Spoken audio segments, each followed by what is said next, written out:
브라질에서 한국으로 이주한 후 인생이 완전히 뒤바뀐 25살 여성이 있습니다. 위험한 상파울루에서 평생을 살았던 마리아가 한국의 안전함에 중독되어 결국 사랑까지 찾게 된 놀라운 이야기를요. 왜 그렇게 먼 나라까지 가서 고생하려고 하느냐며 부모님이 극심하게 반대했었는데요. 6개월간 한국행을 반대했던 부모님. 결국 마리아가 브라질로 돌아온 후 보여준 변화를 목격하고 용기를 내어 재한국행을 지지하게 되었다고 합니다. 한국 땅을 밟은 마리아가 단 며칠 만에 보여준 반응은 그녀 자신도 상상도 못했던 것이었어요. 시간이 흐른 뒤에는 한국 남자친구 쪽에서 먼저 깜짝 놀랄 프러포즈를 해왔다고 하는데요. 평생 강도와 위험에 시달렸던 마리아의 마음을 완전히 바꿔놓은 것은 과연 무엇이었을까요? 이제 마리아의 놀라운 한국 정착기를 함께 만나보시죠. 안녕하세요. 저는 마리아라고 하고 올해 25살이에요. 브라질 상파울루에서 태어나고 자란 평범한 여성이었는데요. 지금은 한국에서 완전히 새로운 삶을 살고 있습니다. 도대체 어떻게 이런 일이 가능했는지 제 이야기를 처음부터 차근차근 들려드릴게요. 먼저 제가 어떤 환경에서 자랐는지 말씀드려야겠어요.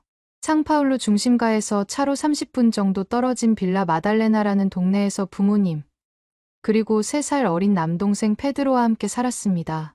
아버지는 동네에서 작은 자동차 정비소를 20년째 운영하고 계시고, 어머니는 근처 약국에서 약사 보조 일을 하셨어요. 그렇게 넉넉하지는 않았지만, 그래도 중산층 정도는 되는 가정이었죠. 하지만 상파울루에서 산다는 것은 정말 쉽지 않았습니다. 매일매일이 생존 싸움 같았어요. 제가 겪은 첫 번째 큰 충격은 고등학교 3학년 때였습니다. 그날도 평범한 화요일이었어요. 오후 6시쯤 학교 보충 수업을 마치고 집으로 가는 버스에서 내렸는데요. 갑자기 뒤에서 오토바이 엔진 소리가 들리더라고요. 뭔가 이상하다 싶어서 뒤를 돌아보려는 순간 오토바이가 제 옆으로 쌩하고 지나가면서 제 손에 들고 있던 스마트폰을 확 낚아채 갔어요. 너무 갑작스러운 일이라 그 순간에는 뭔 일인지도 몰랐습니다. 그냥 멍하니 서 있는데 주변 사람들이 아이고, 또 강도당했네. 불쌍해라 하면서 동정어린 눈으로 저를 바라보더라고요.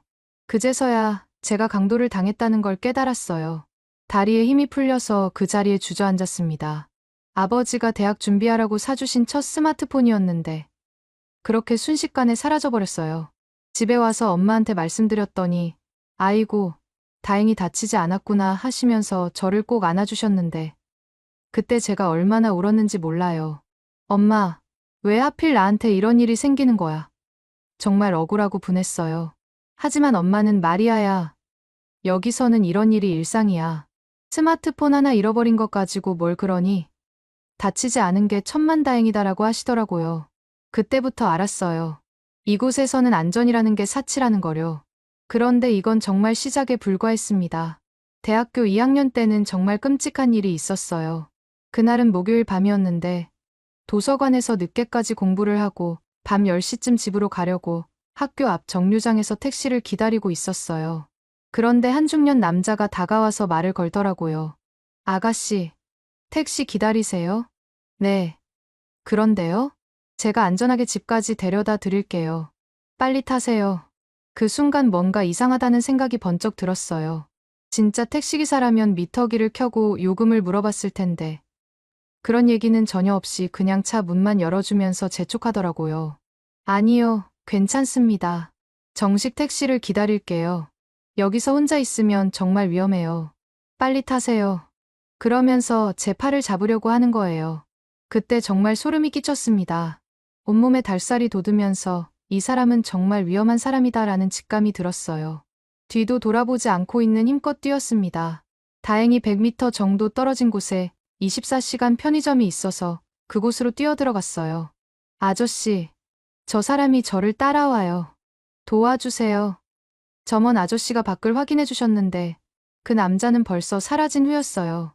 나중에 알고 보니 그런 식으로 가짜 택시를 이용해서 여대생들을 납치하는 범죄가 상파울루에서는 정말 흔한 일이라고 하더라고요. 생각만 해도 아직도 소름이 끼쳐요. 3학년 때는 정말 죽을 뻔한 일도 있었습니다. 친구 카밀라 집에 놀러 갔다가 밤 9시쯤 집으로 돌아오는 길이었어요. 평소에 가던 길이 공사 중이어서 다른 길로 돌아가려고 했는데 길을 잘못 들어서 파벨라 근처까지 가게 되었어요. 파벨라는 브라질의 빈민촌인데 정말 위험한 곳이거든요. 갑자기 탕탕탕 하는 총소리가 들리더라고요. 그 순간 정말 다리에 힘이 풀려서 주저앉을 뻔했어요. 심장이 터질 것 같이 빨리 뛰었고 숨도 제대로 쉴 수 없었습니다. 그래도 정신을 차리고 뒤도 돌아보지 않고 있는 힘껏 뛰어서 겨우 안전한 데로까지 나왔어요. 집에 와서 엄마한테 엄마, 오늘 파벨라 근처에서 총소리 들었어라고 했더니 엄마가 깜짝 놀라시면서 뭐라고? 너 정말 죽을 뻔한 줄 알아. 앞으로는 절대 그쪽으로 가면 안 돼 라고 하시더라고요. 그날 밤에는 정말 잠을 한숨도 못 잤습니다. 계속 그 총소리가 귓가에 맴돌고 만약 조금 더 안쪽으로 들어갔다면 어떻게 되었을까 하는 생각에 밤새 덜덜 떨었어요. 그때부터 정말 확실히 다짐했습니다. 해가 지면 절대 밖에 나가지 않겠다고요. 그런 일들을 겪다 보니 제 일상은 정말 제약투성이가 되었어요. 오후 6시만 되면 무조건 집에 들어가서 문을 걸어 잠그고 아침까지 절대 나오지 않았습니다. 휴대폰은 가방 맨 아래 두꺼운 책들 사이에 꽁꽁 숨겨두고 길에서는 절대 꺼내지 않았어요. 카페나 식당에서도 가방을 절대 놓지 않고 화장실 갈 때도 꼭 들고 갔습니다. 어딜 가든 항상 주변을 경계하며 걸었고 누군가 제게 접근하면 일단 의심부터 했어요. 뭔가 저한테서 뜯어내려고 하는 건 아닐까 하는 생각이 먼저 들었거든요. 심지어 길에서 누가 길을 물어봐도 혹시 저를 다른 곳으로 유인하려는 건 아닐까 하는 생각이 먼저 들었어요. 그렇게 살다 보니 정말 숨이 막힐 것 같았습니다. 20살 넘은 어른이 해가 지면 집에 갇혀서 살아야 한다니 이게 정상적인 삶인가 싶었어요. 그런데 고등학교 2학년 때 제 인생의 한 줄기 빛 같은 것이 들어왔습니다. 베스트 프렌드인 루시아나가 마리아, 이거 한번 봐봐. 정말 멋있어 하면서 방탄소년단의 다이너마이트라는 뮤직비디오를 보여줬어요. 처음에는 뭐 이런 걸 보나 했다가도 점점 빠져들게 되더라고요. 그 노래가 너무 밝고 희망적이었어요. 라이트 잇 업 라이크 다이너마이트라는 가사가 계속 머릿속에 맴돌았습니다. 그때부터 한국에 관심을 갖기 시작했어요. 다른 케이팝 노래들도 찾아듣고 아이유, 블랙핑크, 뉴진스까지 정말 다양하게 들었습니다. 그런데 진짜 충격은 유튜브로 한국 브이로그들을 보면서부터였어요. 이게 진짜야? 싶을 정도로 믿어지지 않는 장면들이 계속 나오더라고요. 여자가 밤 11시에 혼자 편의점에 가서 라면을 사 먹는 영상, 카페에서 노트북과 가방을 테이블에 놓고 화장실에 가는 영상, 심지어 새벽 2시에 한강에서 치킨을 시켜 먹는 영상까지. 이런 게 정말 가능한 일인가? 처음에는 정말 믿어지지 않았어요. 연출된 거 아닐까? 정말 저렇게 안전한 곳이 세상에 존재할까? 하는 의구심이 들었지만 동시에 만약 정말이라면 하는 동경도 함께 생겼습니다. 그래서 한국어 공부를 혼자 시작했어요. 유튜브로 한글을 배우고 K-팝 가사를 번역해가면서 조금씩 익혔습니다. 언젠가는 저 평화로운 나라에 가보고 싶다는 간절한 마음으로요. 특히 한국 여행 유튜버들이 새벽 2시에 한강을 산책하는 영상을 볼 때마다 눈물이 났어요. 저런 자유로운 삶이 정말 가능할까? 대학교를 졸업한 후 정말 많은 고민을 했습니다. 그리고 결국 결심했어요. 인생에 한 번은 한국에 가서 저 안전한 일상이 진짜인지 확인해보자라고요. 6개월 어학연수 비용을 마련하기 위해 위험한 야간 편의점 아르바이트까지 시작했습니다. 야간 근무는 정말 무서웠어요. 밤 11시부터 아침 7시까지 일하는데 술 취한 사람들이 소란을 피우거나 마스크 쓴 남자가 아무것도 사지 않고 서성이는 일이 자주 있어서 정말 무서웠어요. 하지만 한국에 가고 싶은 마음이 그 무서움보다 더 컸거든요. 매일 밤 한국에 가면 정말 안전할까? 정말 밤에도 자유롭게 걸을 수 있을까? 하는 생각을 하면서 버텼어요. 부모님은 극심하게 반대하셨습니다. 마리아야, 왜 그렇게 먼 나라까지 가서 고생하려고 하냐? 여기서도 충분히 위험한데 혼자 어떻게 살려고 그러니? 특히 엄마는 정말 많이 우셨어요. 하지만 저는 부모님께 이렇게 말씀드렸습니다. 엄마, 저는 밤에도 자유롭게 걸을 수 있는 곳이 정말 있는지 확인하고 싶어요. 제가 여자라는 이유만으로 해가 지면 집에 갇혀 살아야 하는 게 정말 정상인지 알고 싶어요. 그리고 누군가의 선의를 의심하지 않고 살 수 있는 곳이 있는지 보고 싶어요. 그렇게 해서 한국행을 결심하게 되었습니다. 정말 간절한 마음으로 새로운 세상에 대한 희망을 품고요. 드디어 인천공항에 도착했을 때 제가 처음 느낀 감정은 안도감이었어요. 길고 긴 비행 끝에 한국 땅을 밟았다는 기쁨보다도 이제 정말 안전한 곳에 왔구나 하는 생각이 먼저 들었습니다. 하지만 그 안도감은 공항 입국장에서부터 놀라움으로 바뀌기 시작했어요. 짐을 찾는 곳에서 정말 믿을 수 없는 광경을 목격했습니다. 사람들이 자신의 캐리어와 가방을 그냥 바닥에 놓고 화장실에 가는 거예요. 가방을 그냥 놓고 간다고? 저는 정말 눈을 의심했습니다. 브라질에서는 상상도 할 수 없는 일이었거든요. 심지어 비싼 것 같은 명품 가방들도 그냥 바닥에 놓여 있었어요. 더 놀라운 건 공항 직원분들이었습니다. 한 직원분이 제가 길을 몰라서 헤매고 있는 걸 보고 다가와서 어디로 가세요? 도와드릴게요라고 하시더라고요. 그 순간 제 몸이 자동으로 경직되었어요. 이 사람이 나를 속이려는 건 아닐까? 뭔가 요구할 게 있는 건 아닐까? 하는 생각이 먼저 들었습니다. 하지만 그 직원분은 정말 친절하게 지하철 타는 곳까지 안내해 주시고는 한국 여행 즐겁게 하세요라고 하시며 웃으면서 가시더라고요. 아무것도 요구하지 않으시고요. 그때 처음으로, 정말 도와주려고만 했구나 하는 생각이 들었어요. 기숙사에 도착해서 짐을 풀고 나니 벌써 밤 11시가 되어 있었습니다. 브라질에서라면 당연히 집에 문을 걸어 잠그고 아침까지 나오지 않을 시간이었어요. 그런데 배가 너무 고픈 거예요. 비행기 음식으로는 부족했거든요. 망설이다가 기숙사 사감 선생님께 혹시 밤에 근처에 음식 살 곳이 있나요? 라고 물어봤더니 편의점이 바로 앞에 있어요. 24시간 열어요 라고 하시더라고요. 밤에 나가도 안전한가요? 라고 다시 물어봤더니 물론이죠. 전혀 위험하지 않아요 라고 하시는 거예요.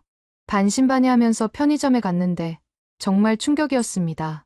20살 정도로 보이는 여자 직원분이 혼자서 야간 근무를 하고 계시더라고요. 브라질에서는 절대 불가능한 일이에요. 여자가 혼자 밤에 일한다는 것 자체가 너무 위험하거든요.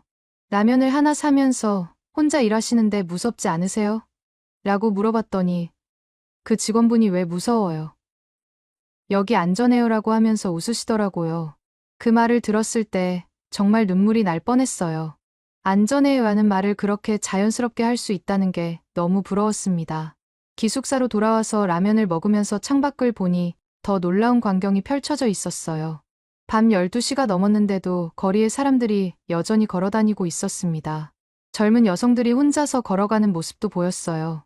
이게 정말 가능한 일인가 하면서 한참을 창밖을 바라봤습니다. 다음 날엔 새벽 1시쯤에는 잠이 안 와서 창문을 열어봤는데 아직도 거리에 불이 켜져 있고 사람들이 다니고 있더라고요. 심지어 조깅하는 사람들도 있었어요.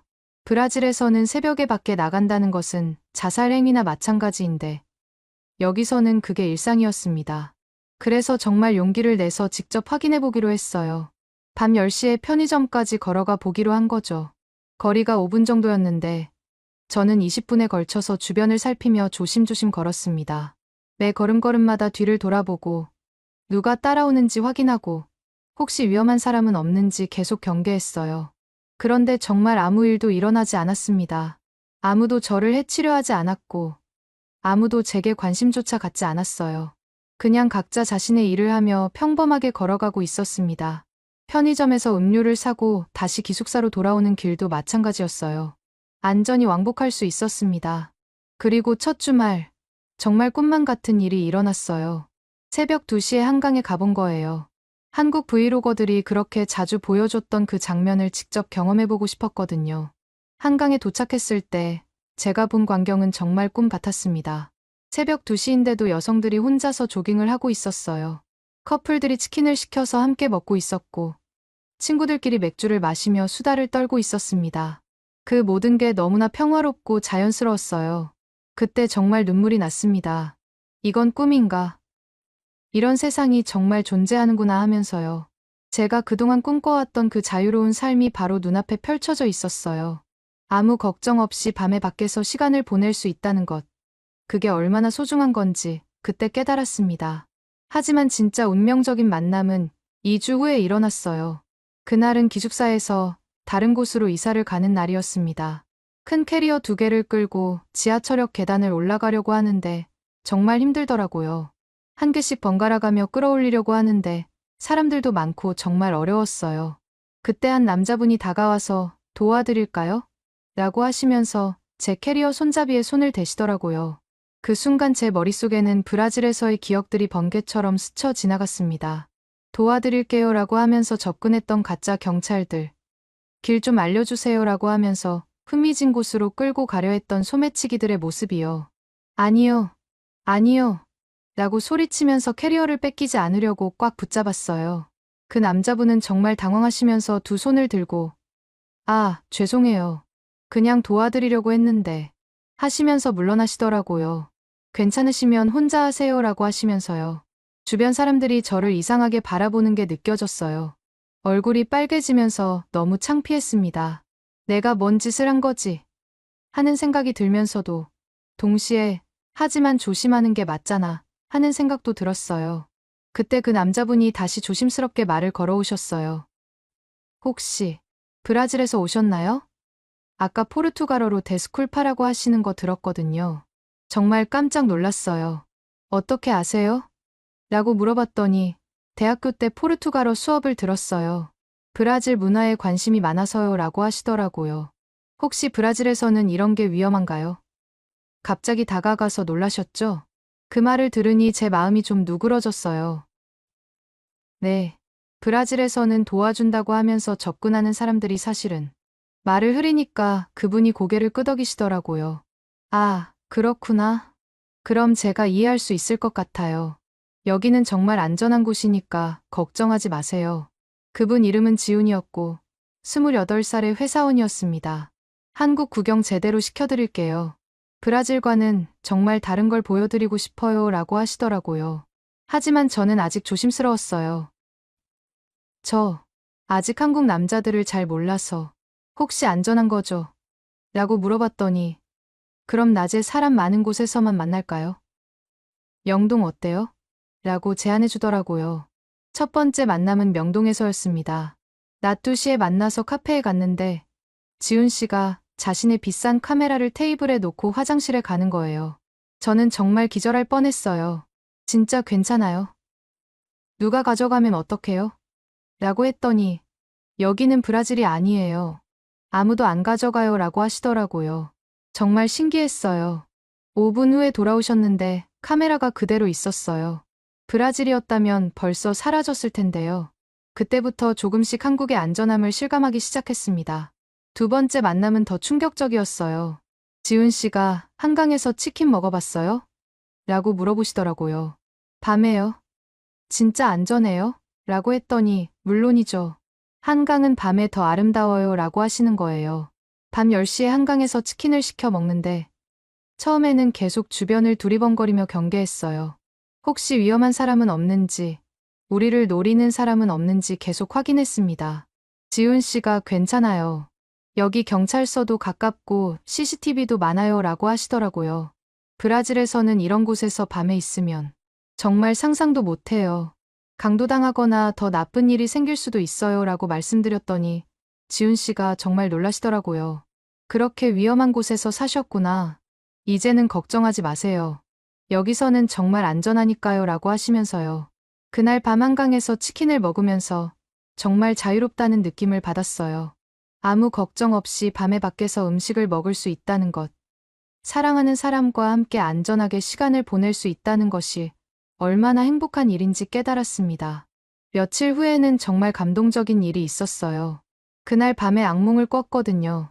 브라질에서 강도에게 쫓기는 꿈이었는데 너무 무서워서 잠에서 깼어요.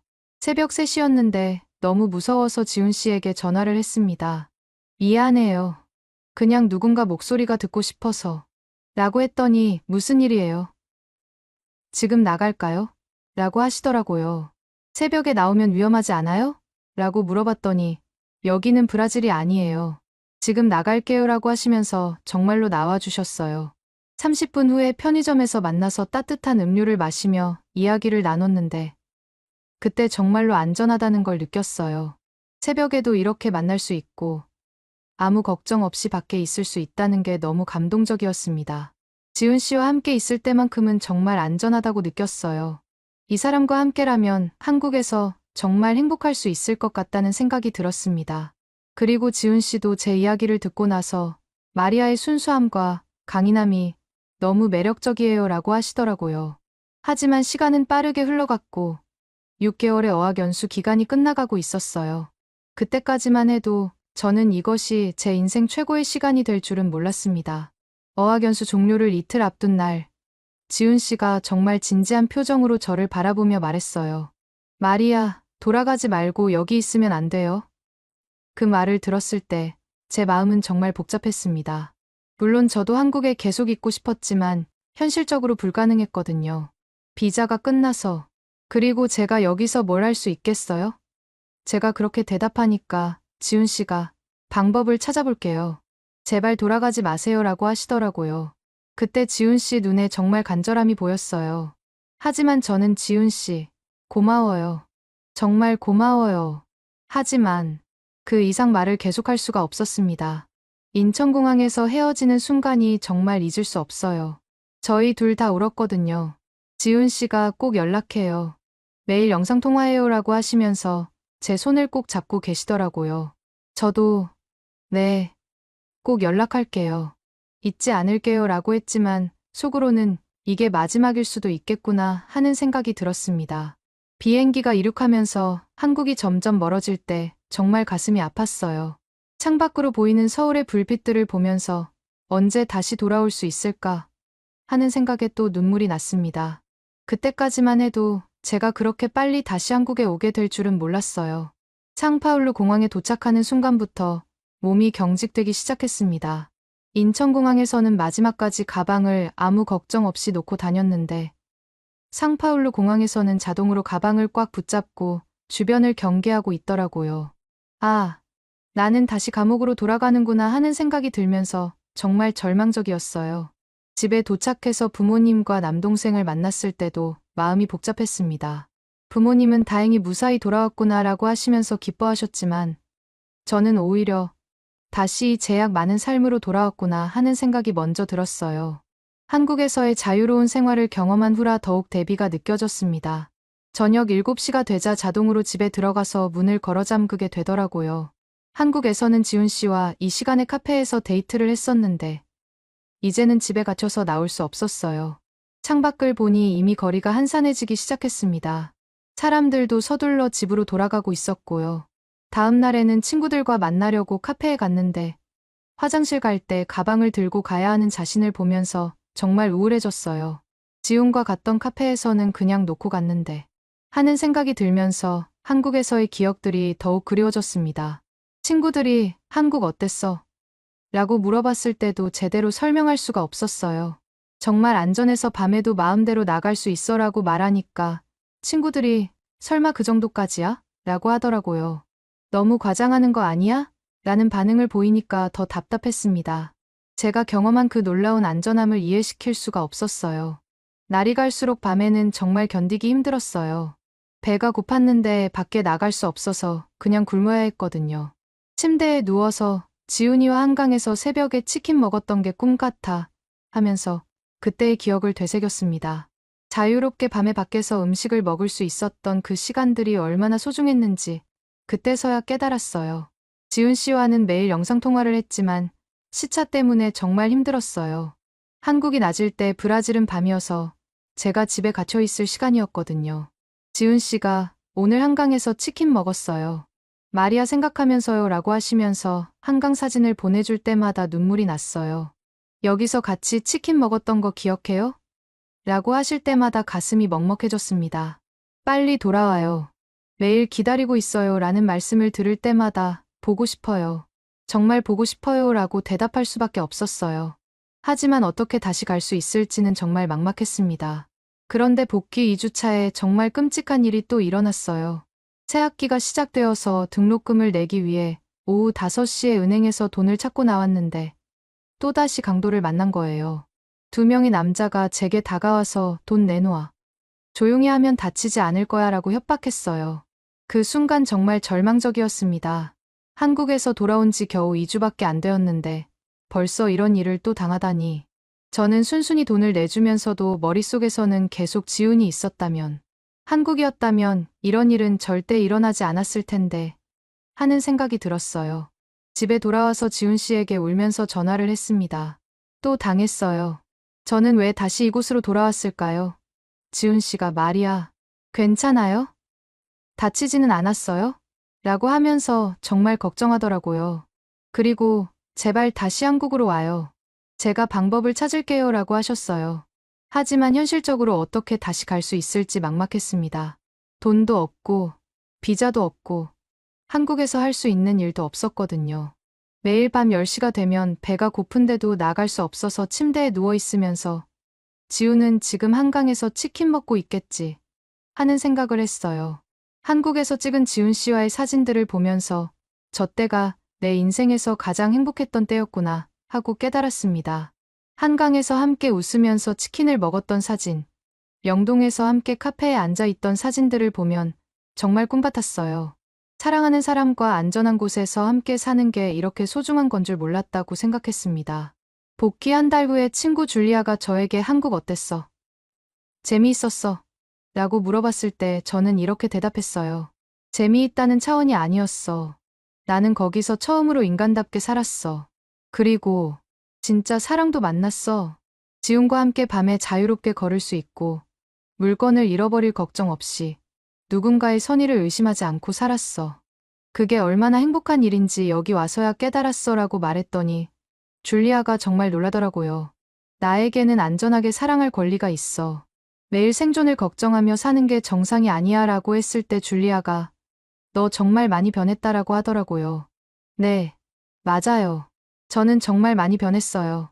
한국에서 진짜 자유가 뭔지 알게 되었거든요. 부모님과도 심각한 대화를 나눴습니다. 마리아야, 한국 그 남자 때문이야? 여기서도 좋은 남자 만날 수 있어 라고 하시길래 제가 이렇게 말씀드렸어요.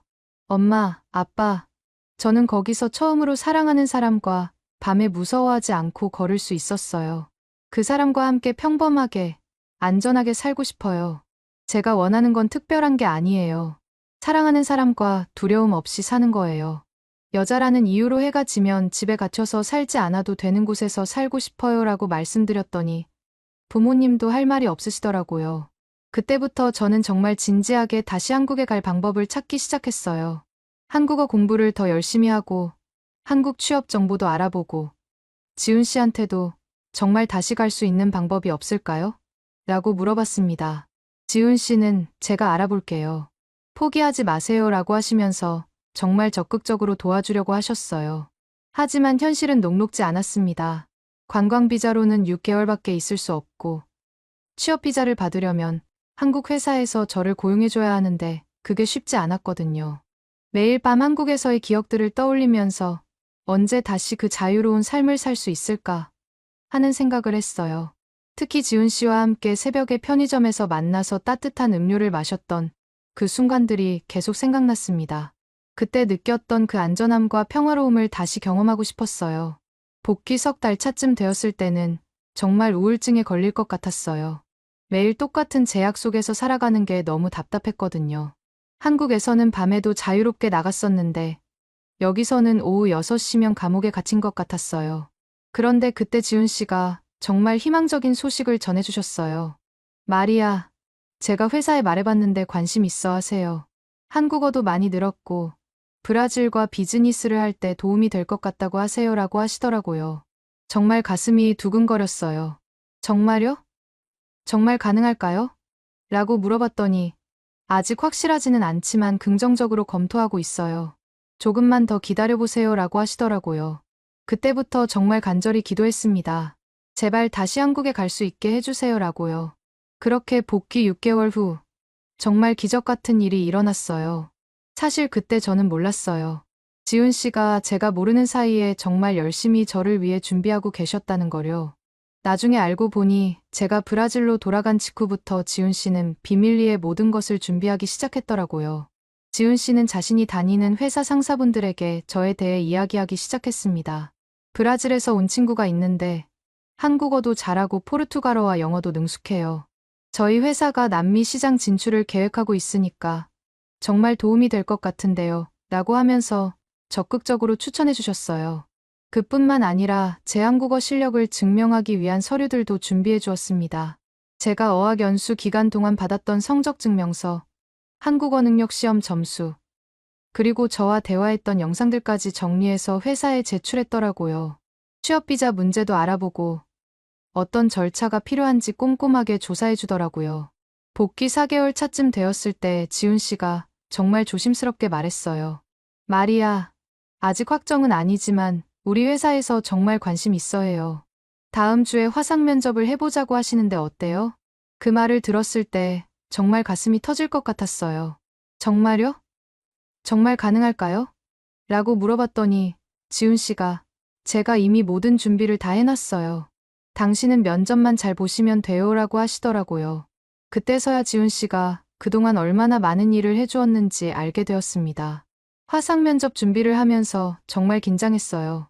한국어로 면접을 본다는 것도 처음이었고, 정말로 제가 그 회사에서 일할 수 있을지 확신이 서지 않았거든요. 지훈 씨가 괜찮아요. 자신감 있게 하세요. 당신의 경험과 능력을 보여주면 돼요라고 격려해 주셨어요. 면접 당일 상파울루 시간으로 새벽 6시에 화상 면접을 봤습니다. 한국 시간으로는 오후 6시였어요. 면접관분들이 정말 친절하셨고 제 이야기를 진지하게 들어주셨어요. 브라질에서의 경험이 저희에게 정말 도움이 될 것 같아요 라고 하시더라고요. 한국에서 일하고 싶은 이유가 뭔가요? 라는 질문에 저는 솔직하게 대답했어요. 한국에서 안전하고 자유로운 삶을 살고 싶습니다. 그리고 제가 사랑하는 사람과 함께 행복한 미래를 만들어가고 싶어요 라고요. 면접관분들이 고개를 끄덕이시면서 정말 진심이 느껴지네요 라고 하셨습니다. 면접이 끝난 후 일주일을 기다리는 게 정말 길게 느껴졌어요. 매일 지훈 씨와 통화하면서 결과가 어떻게 나올까요? 라고 물어봤는데 지훈 씨는 분명 좋은 결과가 있을 거예요. 걱정하지 마세요 라고 위로해 주셨어요. 그리고 드디어 그 소식이 왔습니다. 지훈 씨가 전화로 마리아, 합격했어요. 회사에서 채용하기로 했어요. 라고 외치시더라고요. 그 순간 정말 꿈인 줄 알았어요. 정말요? 정말 합격한 거예요? 라고 몇 번씩 물어봤는데도 믿어지지 않았습니다. 비자 문제도 회사에서 도와주기로 했어요. 취업비자 신청도 도와주고 한국에 와서 정착할 때까지 모든 것을 지원해주겠다고 하시더라고요 라고 지훈 씨가 설명해 주셨어요. 정말 모든 것이 완벽하게 준비되어 있었습니다. 그날 밤 부모님께 소식을 전해드렸어요. 엄마, 아빠, 저 한국에서 일자리를 구했어요. 정식으로 취업비자를 받아서 갈 수 있게 됐어요 라고 말씀드렸더니 부모님도 정말 놀라셨어요. 정말이니?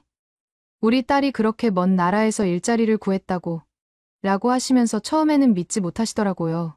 하지만 제가 구체적으로 설명을 드리니까 정말 대단하구나. 우리 딸이 이렇게 멀리 가서 성공하다니라고 하시면서 자랑스러워 하셨어요. 남동생 페드로도 누나, 정말 대박이다. 한국에서 케이팝 스타들 많이 만나서 사진 찍어달라고 하면서 농담을 했지만 속으로는 정말 걱정해주는 게 느껴졌어요.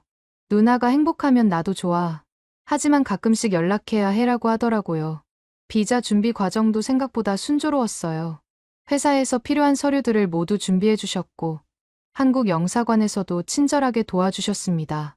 젊은 분이 한국에서 일하겠다고 오시다니 정말 대단하시네요 라고 영사관 직원분이 말씀해 주셨어요. 그렇게 모든 준비가 끝나고 출발 날짜를 정하게 되었습니다. 지훈 씨와 상의해서 3월 15일로 정했어요. 지훈 씨가 그때까지 한국에서 집도 구해놓을게요. 공항에도 마중 나갈게요 라고 하시더라고요. 출발 일주일 전 정말 깜짝 놀랄 일이 있었어요. 지훈 씨가 갑자기 마리아, 저 지금 상파울루에 있어요 라고 하시는 거예요. 네. 뭐라고요? 농담이죠. 라고 했더니 정말이에요. 공항에 있어요. 당신을 데리러 왔어요 라고 하시더라고요. 급하게 공항으로 달려갔는데 정말로 지훈 씨가 거기 서 있는 거예요. 마리아 라고 부르시면서 달려오시는 모습을 보고 정말 눈물이 났어요. 지훈, 어떻게 여기에? 꿈인가요? 라고 물어봤더니 당신을 데리러 왔어요. 이제 혼자 한국에 오지 말고 저와 함께 가요라고 하시더라고요.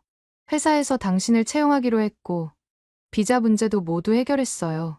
이제 정말 함께 한국에서 새로운 시작을 할 수 있어요 라고 하시면서 제 손을 꼭 잡으시더라고요. 그때 정말로 이 모든 게 현실이라는 걸 느꼈습니다. 저는 눈물을 흘리면서 지훈 씨를 꽉 안았어요. 정말이에요? 정말 함께 갈 수 있어요? 라고 물어봤더니 물론이죠. 앞으로는 절대 혼자 두지 않을게요 라고 하시더라고요. 그 순간 정말 행복했어요. 비행기 안에서 지훈 씨가 이제 정말 안전한 곳에서 함께 살 수 있어요. 더 이상 무서워하지 마세요 라고 하시더라고요. 꿈 같아요. 정말 꿈 같아요. 사랑하는 사람과 안전한 곳에서 살 수 있다니라고 했더니 지훈 씨가 웃으시면서 꿈이 아니에요. 이제 현실이에요 라고 하셨어요. 앞으로는 밤에도 무서워하지 말고 같이 한강 산책해요. 매일 치킨 먹으러 가요. 그리고 주말마다 새로운 곳들을 구경하러 가요라고 하시니까 정말 가슴이 벅찼어요. 지훈, 사랑해요. 당신과 한국이 제게 진짜 자유를 가르쳐 줬어요. 라고 말했습니다. 한국에 도착해서 새로운 회사에서 일을 시작했어요.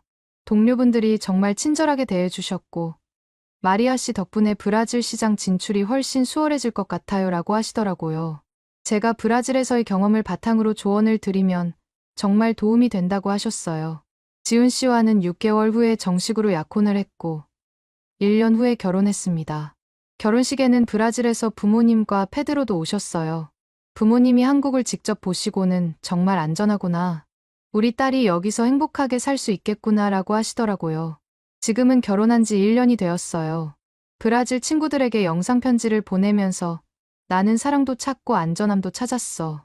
그리고 진짜 자유도 찾았어 라고 말했습니다. 지훈 씨도 마리아 덕분에 안전함이 얼마나 소중한지, 그리고 진정한 사랑이 뭔지 알게 됐어요 라고 하시더라고요. 지금도 저희는 새벽에 한강에서 치킨을 먹으면서 이야기를 나눠요. 여기서는 사랑하는 사람과 언제든지 자유롭게 걸을 수 있어. 이게 바로 진짜 행복이야 라고 지훈 씨에게 말하면서요. 제가 깨달은 건 진정한 자유는 안전함과 사랑이 함께할 때 완성된다는 거예요. 두려움 없이 사랑할 수 있는 곳에서만 진짜 행복을 찾을 수 있더라고요. 한국이 저에게 그런 곳이 되었고, 지훈 씨가 그런 사람이 되어주었습니다. 지금 이 순간도 저는 정말 감사해요. 용기 내서 한국에 왔던 그 결정이, 그리고 지훈 씨를 만나게 된 그 운명이 제 인생을 완전히 바꿔놨거든요. 안전하고 자유로운 곳에서 사랑하는 사람과 함께 사는 이 평범한 일상이 저에게는 가장 큰 행복입니다. 오늘의 이야기는 여기까지입니다. 마음에 드셨다면 구독과 좋아요 잊지 말고 한 번씩 눌러주세요. 소중한 시간 함께 해주셔서 진심으로 감사드리고 앞으로도 더 깊은 이야기로 여러분을 찾아뵐게요. 오늘 찾아뵐게요. 오늘 찾아뵐게요. 오늘 찾아뵐게요. 오늘 찾아뵐게요.